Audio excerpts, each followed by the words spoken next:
Julia, I feel like we need to have some kind of sound effect because we have reached the end of a fairly full-on 2021, which is kind of exciting. It is. I think there's lots of people be happy to see the end of 2021. But yes, I feel like there should be some fireworks and a bit of excitement. I should get a party popper or something for us for today's episode.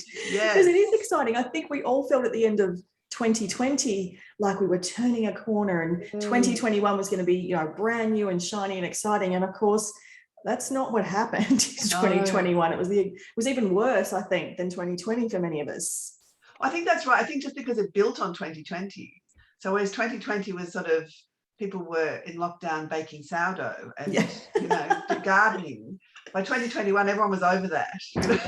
Yeah. The novelty of COVID had worn off. Yeah, that's it. And it really was a slog. And I think lots of people really struggled through this year.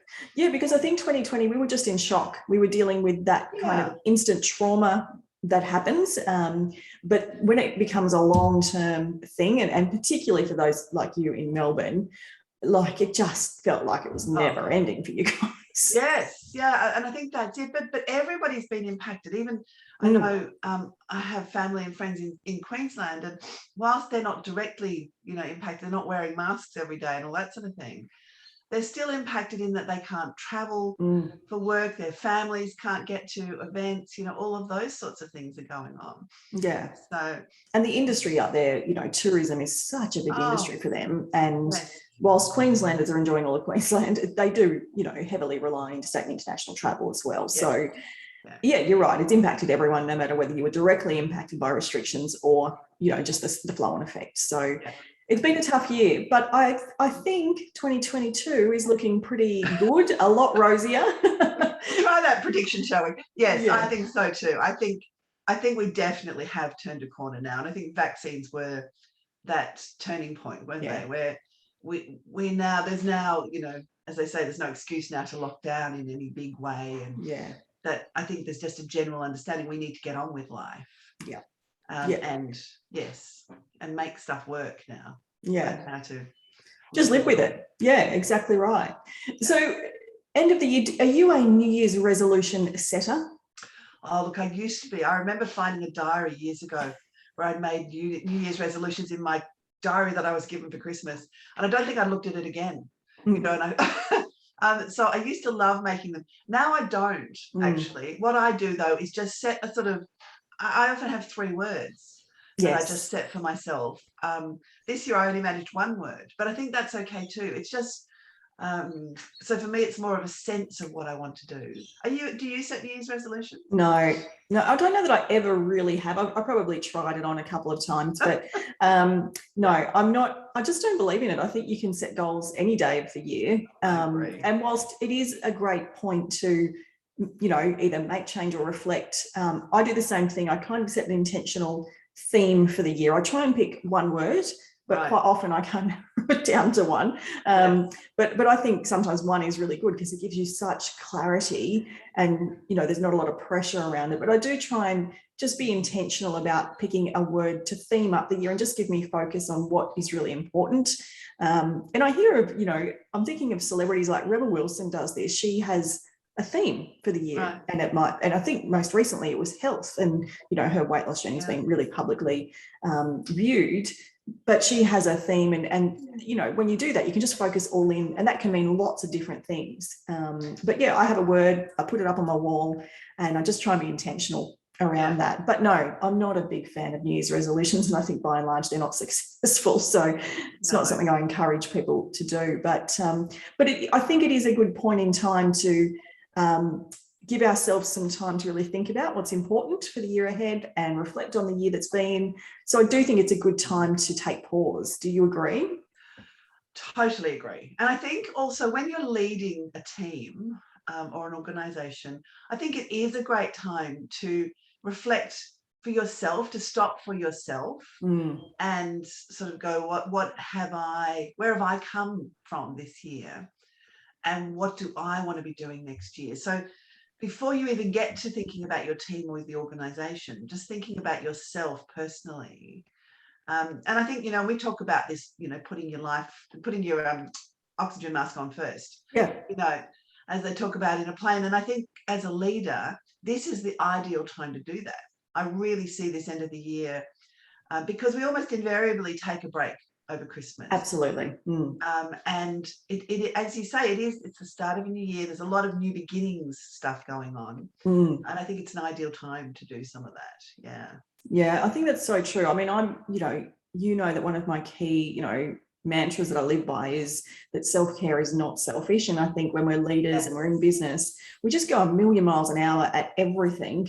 And we feel often a sense of guilt to look after ourselves or to prioritize ourselves because we're putting, the business first, our families first, our people first, everyone else comes first. But this is definitely one time of year where everyone's off anyway. So there's no one for you to look after except maybe your family. And it's totally not selfish to take care of yourself because the reality is you can't pour from an empty cup. And if you don't take some time at some point to replenish that, you will just hit burnout. No one wants to start a year in burnout. Quite often we finish the year in burnout, but no one wants to start a new year in burnout. So, this is us giving you permission to take some time and do whatever it is that is important for looking after you. It might mean it's quiet reading time, it's great weather at this time of year, getting outdoors. It doesn't matter what it is. It's just whatever fills you up.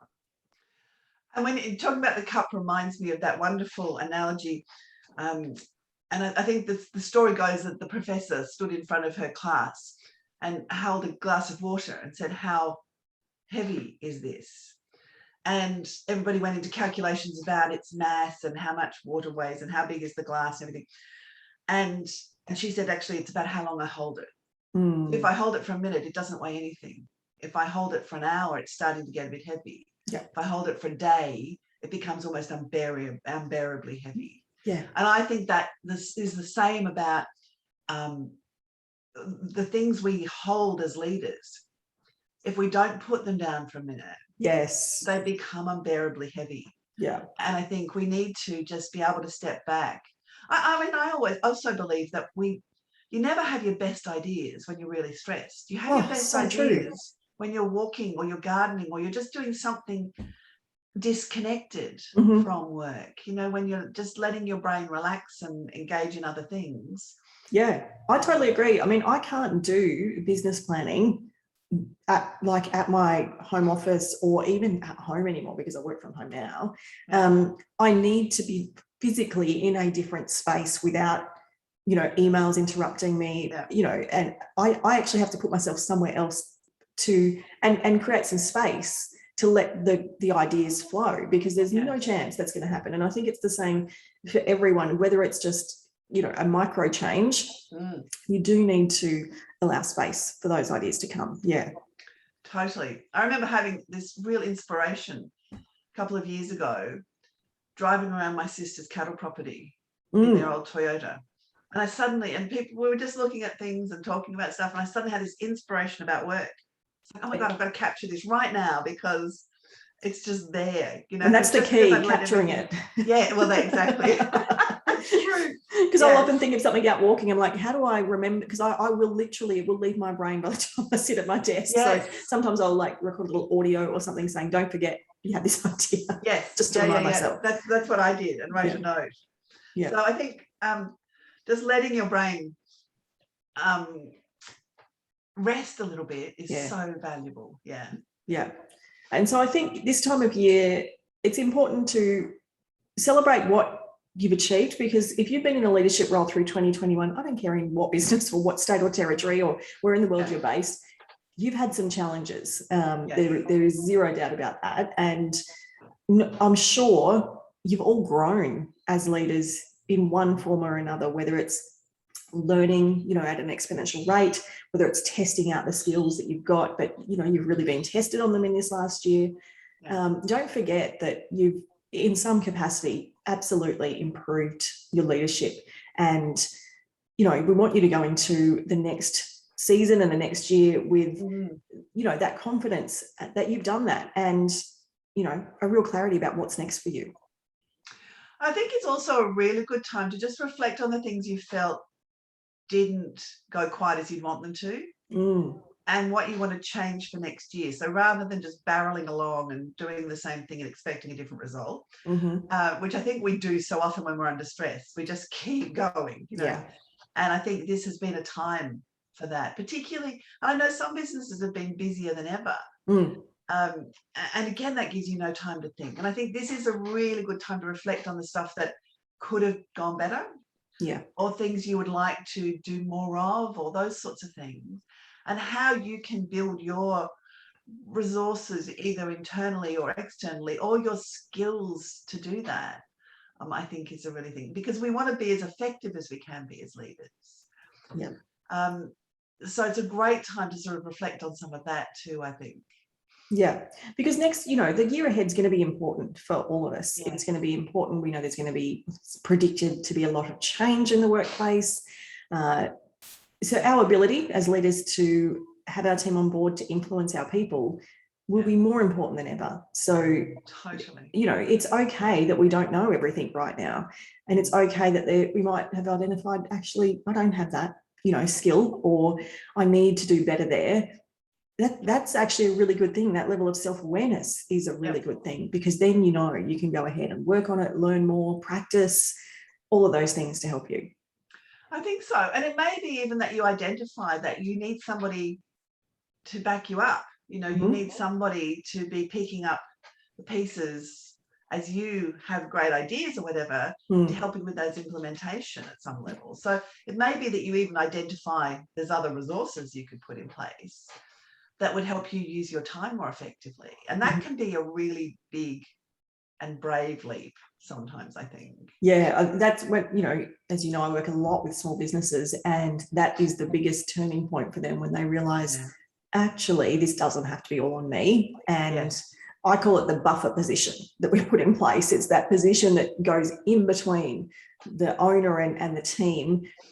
It's the position that makes things happen effectively. And it just frees up such a weight off your shoulders. But I think it's true in any size organization. As the team grows, you get to a tipping point where you need a buffer position at various levels. And it's such a critical role. And I think if that's where you're going, this is also a good time to think about how is that going to work? And will you be able to trust and let go of things? Because so often what I see is people put that buffer position in, but then they're still trying to manage everything. And they can't trust enough that people will. And I hear things like, oh, well, just wait until you're really across the culture, or that, you know, that's not really how we do it here, sort of thing. And it might be 12 months down the track with a new person. So I think there's a real, there's something about us as leaders when we bring in people to help us, that we do need to shift how we operate. We can't just keep going in the same way. We're doing that so we can lift. Yes. And then we get in the weeds and start micromanaging, and then and then that person feels disempowered, and it has a whole flow-on effect, of course. But you're right. You've got to be prepared to let go. So I think when you're reflecting on that sort of thing, if that's where you think you need to be, I think you need to think about what's that going to feel like for you, and what can you then be doing more of, so that you're not tempted to micromanage and get down and dirty in the weeds. Yeah, absolutely. So as you draw towards the end of this lovely year, we're encouraging you to take some time for yourself and really replenish, get yourself back and ready for the year ahead. Have a look at what's been great, have a look at what's not been great, and give yourself the time to really just restock, refuel, so that you're ready for your team for the year ahead. And when we come back in our next episode, we're going to talk to you about exactly that, how to get your team ready, how to really set your team up for success for what will be a really exciting 2022. Absolutely. Yes. So enjoy the end of the year. Absolutely. Go celebrate. Get those fireworks out, Christy Lee. I'll see you in the next episode. See you then, Juliet. Okay. Bye. Bye.